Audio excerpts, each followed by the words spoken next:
అస్సలాము అలైకుం వరహమతుల్లాహి వబరకాతుహు. అల్హమ్దులిల్లాహి రబ్బిల్ ఆలమీన్ వస్సలాతు వస్సలాము అలా సయ్యిదుల్ ముర్సలీన్. అమ్మబాద్.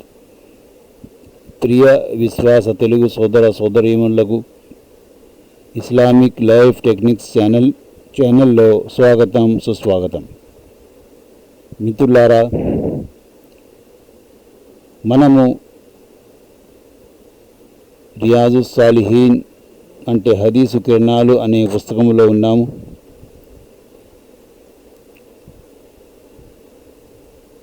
ఈనాటి అంశము, అతిథి తనతో పాటు మరెవరినైనా విందుకు తీసుకెళ్లదలచినప్పుడు ఆతిథ్యకర్త నుండి అనుమతి తీసుకోవాలి. అబూ మస్ఊద్ బద్రీ రజియల్లాహు అన్హు కథనం ప్రకారం ఒక వ్యక్తి దైవ ప్రవక్త సల్లల్లాహు అలైహి వసల్లం కోసం భోజనం తయారు చేసి ఆయనతో పాటు మరో 4 విందుకు ఆహ్వానించాడు. విందుకు ఆహ్వానించబడిన వారు మొత్తం 5. ఆ 5తో పాటు ఇంకో వ్యక్తి కూడా బయలుదేరాడు. అందరూ కలిసి ఆతిథ్యకర్త ఇంటి గుమ్మం దగ్గరకు చేరుకున్న తర్వాత దైవ ప్రవక్త సల్లల్లాహు అలైహి వసల్లం ఆతిథ్యకర్తతో మాట్లాడుతూ, ఈ వ్యక్తి మాతో పాటు అదనముగా వచ్చేశాడు.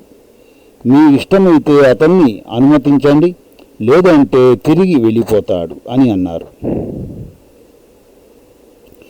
అందుకు ఆతిథ్యకర్త, పర్వాలేదు దైవ ప్రవక్త, నేను ఇతన్ని కూడా అనుమతిస్తున్నాను అని అన్నాడు. బుఖారీ, ముస్లిం.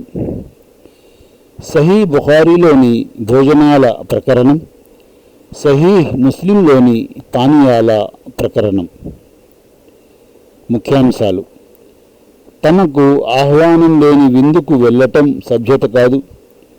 ఒకవేళ భోజనానికి ముందు విందు చేస్తున్న వ్యక్తి అనుమతి తీసుకుంటే అప్పుడు ఆ విందుకు హాజరు కావటంలోనూ తప్పులేదు. అందుకే దైవ ప్రవక్త సల్లల్లాహు అలైహి వసల్లం తన వెంట వచ్చిన వ్యక్తి కోసం ఆతిథ్యకర్త దగ్గర అనుమతి తీసుకున్నారు. చూసారా, ప్రతి చిన్న విషయాన్ని గురించి ఇస్లాం మనకు బోధిస్తుంది. అంటే ఇస్లామీయ ధార్మిక విద్య ప్రతి ముస్లిం నేర్చుకోవడం విధి. అల్లాహు తాలా మనందరికీ ధార్మిక విద్య అంటే ఖురాన్ హదీసుల విద్య, ఖురాన్ సున్నతుల విద్య నేర్చుకునే భాగ్యం ప్రసాదించుగాక. దాని ప్రకారం ఆచరించే భాగ్యం ప్రసాదించుగాక. ఇంకా దాన్ని ఇతరులకు అందజేసే బాధ్యతను కూడా భాగ్యం ప్రసాదించుగాక. ఆమీన్. వాఖిరు దావానా అనిల్ హమ్దులిల్లాహి రబ్బిల్ ఆలమీన్.